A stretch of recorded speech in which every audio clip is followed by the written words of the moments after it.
A quote by Steve Maraboli, quote, "I'm grateful for past betrayals, heartaches, and challenges. I thought they were breaking me, but they were sculpting me." End quote. I winced in pain as I climbed off the elliptical. This was one of the few times that I had ever set foot into a gym. And it was out of necessity rather than choice. That necessity came from chronic lower back and leg pain, which I had been living with for the better part of 6 months. At the time, I didn't know it would end up being just chronic, idiopathic pain. All I knew was that it hurt, and I was limping with every step I took. The pain had a definite impact on my quality of life. For those first 2 years, I could rarely sit for more than 5 minutes at a time, as a burning sensation would soon envelop my hip and thigh area, making it uncomfortable. The only way to alleviate the sensation was to stand. This was difficult for me, as I am an engineer who makes his living in front of the computer. In my quest to get better, I saw enough specialists to count on both hands. Because I lived in a small town, they were often 2.5 to 3.5 hours by car, one way. Imagine the challenges of trying to sit in a car for that long a period of time when the very act of sitting was uncomfortable for me. Each time, the doctor would say that he didn't know what was wrong with me. The good news, at least, was that I was not in danger of dying anytime soon. Little did I know at the time that I would find myself on a journey of self-improvement, born out of a spiritual necessity. As a result, I would make drastic changes to my life. I would eventually learn to stop using pain as an excuse not to exercise. I discovered what it meant to make a decision, to decide, really decide. I would also discover that I am my own worst enemy. What with the constant barrage of negative thoughts that consumed every waking moment as I sought answers from one doctor to the next. Through it all, I would discover the power of meditation to help me deal with life's stresses, people or situations. 4 years later, this chronic pain is but a distant memory. From time to time, it returns as nothing more than a mild muscle soreness or tension. These are the lessons I wish to share with you today. You are what you think. Among many of the things I started changing were my thoughts. Because I have a history of cancer in my family, when I first started the doctor visits, I constantly assumed the worst. Several relatives had already passed away from this disease.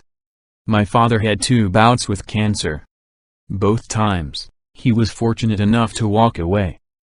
Unfortunately, after each time he still believed the disease was in his body, despite the doctor declaring a clean bill of health some 10 years after his first bout.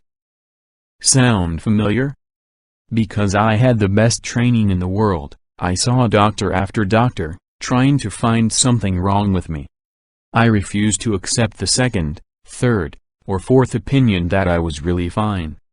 That there was nothing wrong with me. Be in the habit of questioning your beliefs. It starts with a subtle shift of consciously being aware of your thoughts and questioning them. I'm not saying that you should be constantly monitoring your thoughts. That would be tiring. So long as you are able to step back every now and then to ask yourself these questions, you are in good shape. Why did I just think what I thought? From where did I get these beliefs? Are they correct?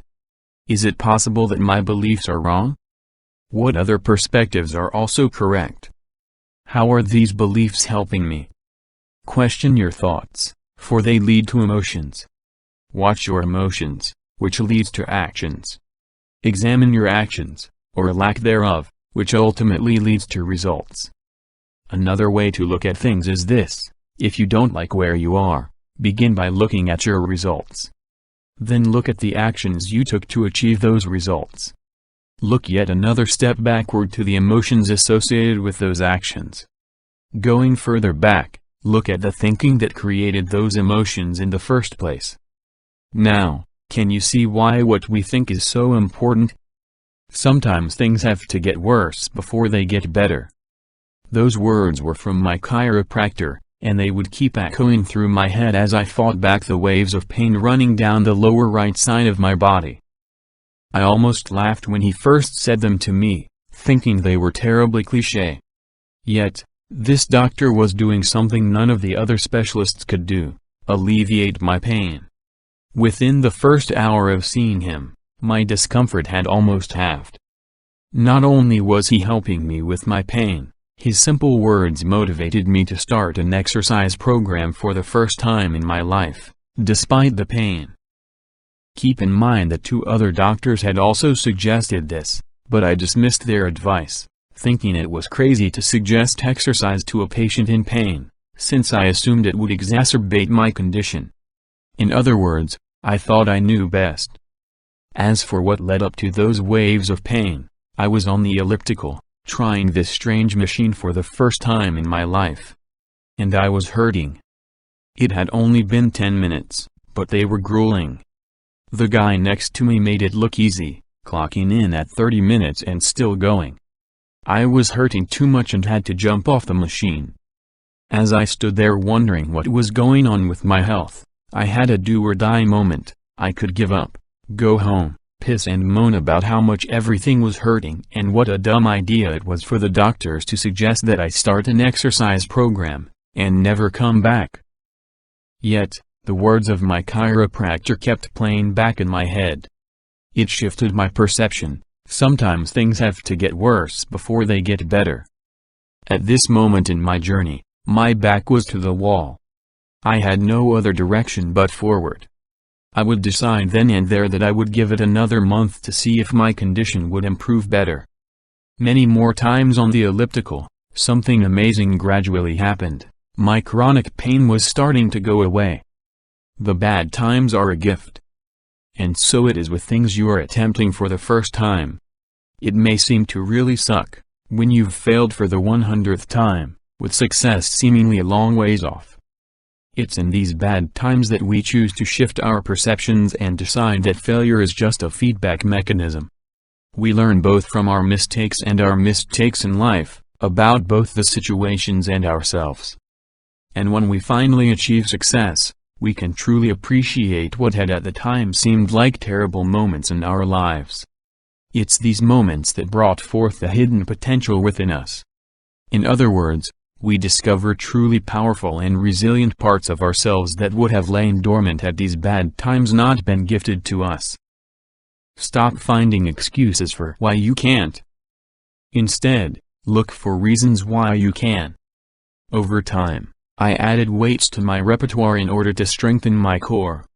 Initially, I was concerned about lifting because of my scoliosis. I soon attracted a CrossFit crowd into my life. This would be a source of valuable workout information for me. In particular, I met a power lifter. This guy can lift 700+ pounds, and asked what he thought about scoliosis and lifting. He told me about Lamar Grant, a power lifter who stands at just 5'2" and has scoliosis. What was amazing about Grant was that he could deadlift 661 pounds at a body weight of 132 pounds. Grant holds world records for deadlifts in his weight class. What this friend was telling me was in essence this: stop looking for excuses for why you can't do something. Instead, go do it in spite of the situation. In my case, I should be lifting to strengthen my core because I do have scoliosis. I should be lifting because Lamar Grant is a prime example of someone who persevered in spite of his circumstances. It was because of his circumstances that he went on to set world records. Successful people are thankful for their circumstances. Lamar Grant would not have been the Lamar Grant if he never started lifting because of his scoliosis. If not for his deafness, Beethoven would have fallen into obscurity as just another live concert performer. In spite of his growing and near-complete deafness, Beethoven went on to compose some of the world's most moving and beautiful symphonic pieces. Almost 200 years after it was written, his music is still listened and enjoyed today. These people rose above their circumstances. They asked themselves, what is it that I am to learn from this particular set of circumstances at this time? How does the universe want me to grow? In other words, they stopped blaming whatever hand they had been dealt and learned to play it as best they could. In my case, I learned the discipline of working out 3 times a week on top of working through my pain. This discipline would transfer to other areas of my life. No matter how tired I am after work or how little I feel like going to the gym, I still do it. I know that as soon as I develop the habit of not going to the gym, then it's over. Likewise, I simply develop the habit of going to the gym. It's the same with other things I dislike doing. I do them anyway, as they are necessary to the path of success. You can calm your mind through meditation. When I first learned how to meditate, it was one of the most difficult things to do. I would often fall asleep. Or, my mind would wander in totally different directions. I even gave up for some time. As I was still studying self-improvement, the concept of meditation kept coming up, especially among highly successful individuals. They often credited meditation as one of the pillars to achieving lasting success. So, I decided to give it another shot, or 10. Over time, I was getting better at dismissing thoughts as they entered my mind, without any judgment or emotions.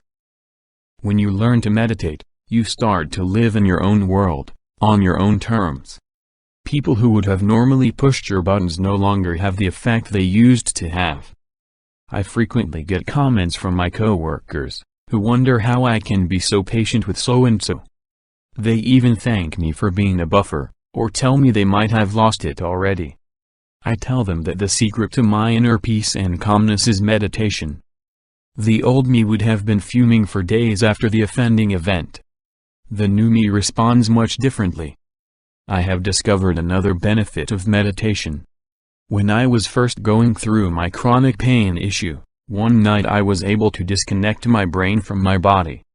In other words, for that moment I felt pain-free. I now meditate every day for about 15 to 20 minutes when I first wake up. This is the best time to meditate as your brain is still closest to emitting theta waves. Theta waves are generated during sleep and are the closest to accessing your subconscious you can get. By meditating during this time, you tap into the true self within you. As an example of why you would want to tap into your true self, consider this. You might have at one point in your life woke up, hit snooze on your alarm, turned back to sleep, and said, "I hate my job. I don't want to go to work today." By meditating right after waking up, you will get closer to finding what truly gets your juices flowing. You discover what your real values and passions are so that you can start living authentically.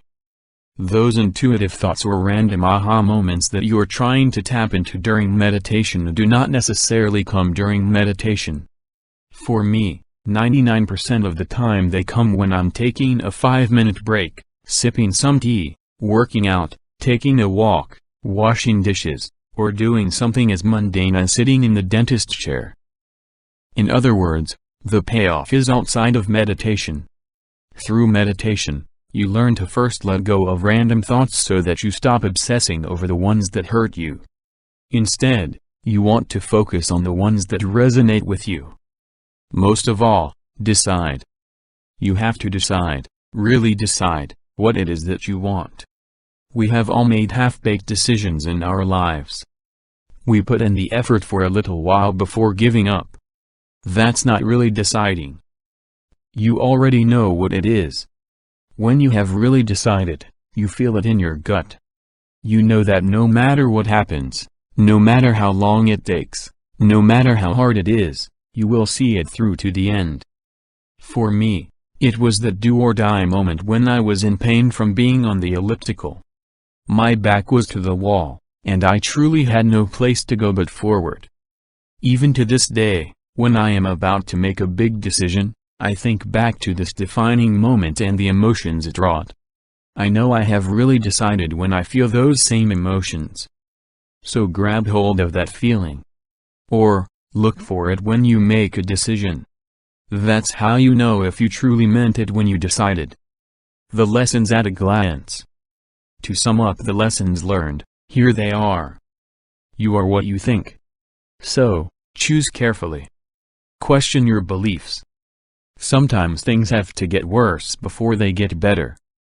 Stop finding excuses for why you can't. This is called blaming. Instead, find reasons why you can. This is called taking the initiative. Be thankful for both the good and the bad in your life, for both are gifts. Meditate. Really decide. I used to wonder if, given the chance to be spared those 3 years of pain, infirmity, and uncertainty, would I take it? I have come to realize that at any given moment, life brings with it challenges. With each challenge is the amazing opportunity to grow, so long as we see it this way. Others may rail against it. It's made me the person I am today. I would have missed all those important lessons and tremendous opportunities for self-growth. More importantly, I would have missed sharing those lessons here today.